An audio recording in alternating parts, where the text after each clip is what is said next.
इस सिस्टम में हमारा अगला टॉपिक है यूरिन। इसे लोग यूरिन भी कहते हैं, जिस तरह आपको आसानी हो। यूरिन हसन शेर उर्दू में क्या कहते हैं? कौन सा? छोटे पेशाब को यूरिन बोलते हैं, ठीक है। बड़े पेशाब को उर्दू में क्या बोलते हैं? स्टूल, बल्कि इंग्लिश में स्टूल या फीसेस। शाबाश। अब बेटे, यूरिन क्या होता है? Is an amber coloured fluid of slight acidic reaction excreted by the kidneys. इसका कलर कैसा होता है? और स्लाइट एसिडिक नेचर होता है, ठीक है। Amber coloured slight acidic nature, ठीक है। शाबाश। हमें वसीम ने बताया कि एसिडिक उसे कहते हैं जिसकी पीएच 7 से कम हो। शाबाश। और स्लाइट एसिडिक यानी थोड़ा सा एसिडिक, यानी 6 के नज़दीक हो सकता है। एम्बर कलर कौन सा होता है? जर्दी माइल। जिस तरह ये सिरप नहीं मार्केट में मौजूद, अक्सर वो बोतलें किस रंग की होती हैं? लाल सी। वो कौन सा रंग होता है? एम्बर। अंबर को जानते हैं? है इमरान? बेटे ये वही रंग है, ठीक है। वो लफ्ज़ अंबर है, ये एम्बर मतलब जर्दी माल रंग, ठीक है। चलो शाबाश, अब इमरान को याद रहेगा भाई। वॉल्यूम कितना होता है जो पर डे बॉडी एक्सक्रीट करती है? 1000 ml टू, यानी कितने लीटर जिस्म से एक्सक्रीट होता है?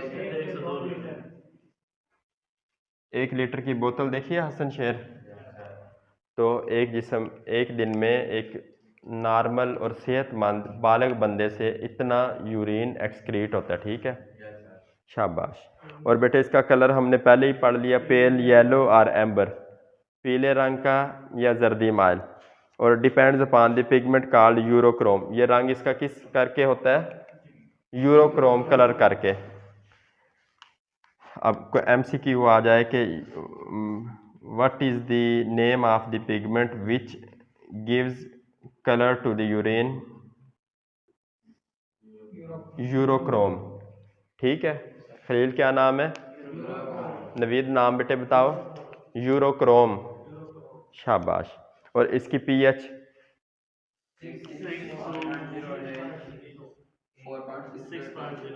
6 होती है, यानी 4 से 6 के दरमियान, 4.6 टू 8 के दरमियान वेरी करती है।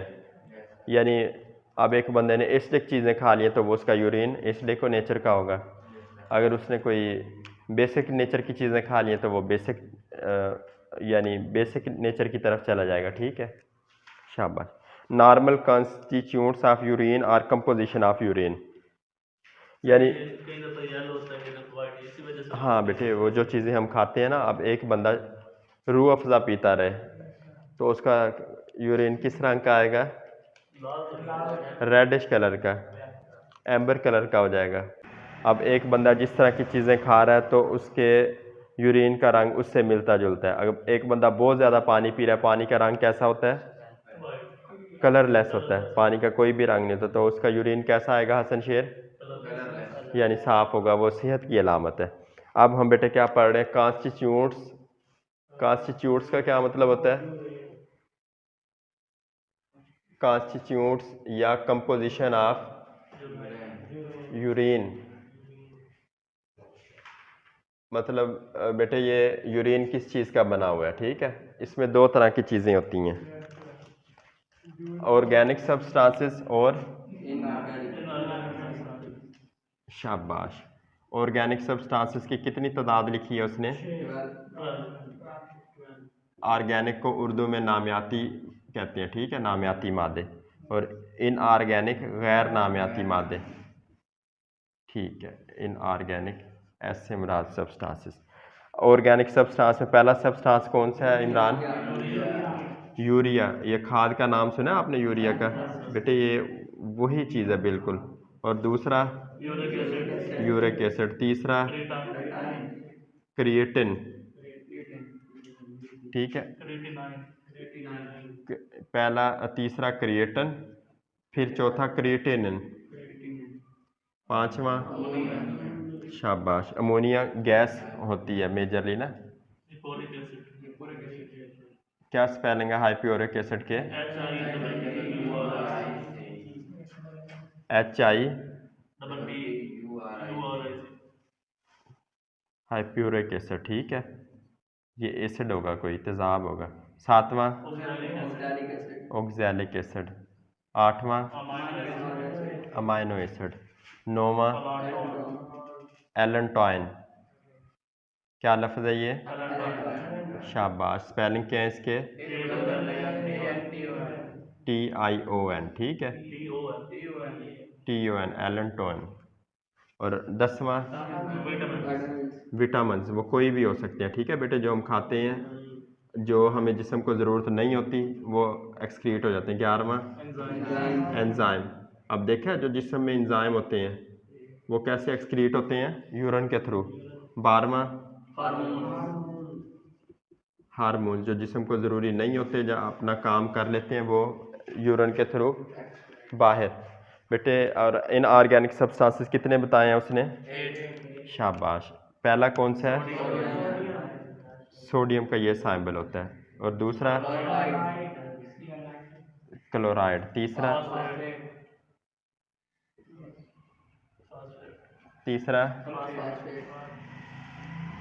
फास्फेट। फास्फेट। चौथा सल्फेट।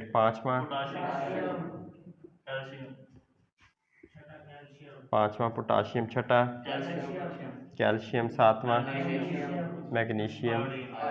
आठवां आयोडीन। शाबाश बेटे, अब MCQ आ जाए। What is the nature of iodine which is excreted through urea? First option organic substance, second option inorganic substance, third both of these, fourth none of these. Hasan Sher. शाबाश। What is the nature of oxalic acid which is excreted through urine? Organic substance. Naveed, पहले 6 organic substances के नाम बताओ जो urine की composition में मौजूद है। यूरिक एसिड, क्रिएटिन, क्रेटिनिन, आगे अमोनिया, और 6 नंबर पे हाइप्योरिक एसिड। बेटे ये वो तरतीब का कोई मसला नहीं है। बेटे आप अगले 6 के नाम बताओ। हसन शेर। शाबाश। Allantoin, vitamins. शाबाश। अली शहजाद, बेटे इन ऑर्गेनिक सब्सटेंसेस जो यूरिन की कंपोजिशन में मौजूद हैं, पहले 3 के नाम बताओ। Sodium, chloride, phosphate. शाबाश। और बेटे अगले 3 के नाम बिलाल आप बताओ। Sulphate, potassium, calcium. और अगले 7वें का नाम इमरान आप बताओ। शाबाश। और 8वें का नाम खलील आप बताओ। शाबाश। आयोडीन कौन सी नेचर का है? ये हमने यूरिन की कंपोजिशन पढ़ ली। ये नॉर्मल यूरिन की कंपोजिशन है। अगर अल्लाह ना करे गुर्दों में ख़राबी आ जाए, अब एक चीज़ साफ़ कर रही है, अब वो चीज़ ही ख़राब हो जाए तो वो तो हर चीज़ को या तो अंदर डाल देगी या साफ़ ही नहीं करेगी। एक पंप लगाओ, एक कपड़ा लगाओ, इधर से पानी आ रहा है, वो इसे साफ़ कर रहा है। अब या वो कपड़ा ख़राब हो जाए, या तो वो सारा पानी गुजर जाएगा, या उसकी वो फिल्ट्रेशन, जो वो तीनों फंक्शन हमने पढ़े हैं, होंगे ही नहीं। तो अब अगर इसमें ख़राबी आ जाए तो यूरिन की कंपोजिशन में क्या कुछ शामिल हो जाता है? Abnormal components of urine. Protein albumin हो सकती है, या ग्लोबुलिन हो सकती है, sugar, glucose, fructose, galactose, lactose and pentose हो सकती है। अब ब्लड सेल्स क्या होते हैं? ये भी यूरिन के थ्रू आना शुरू हो जाते हैं, ठीक है। और कीटोन बॉडीज आने लग जाती हैं, इंडा कैन आने लग जाता है, या इंडासैन बोल सकते हैं। पिगमेंट्स में बिलिरोबिन, यूरोक्रोमोजिन, पोरफायरिन, मेलानिन आ सकते हैं एबनॉर्मल कॉन्स्टिट्यूट। हाँ जी,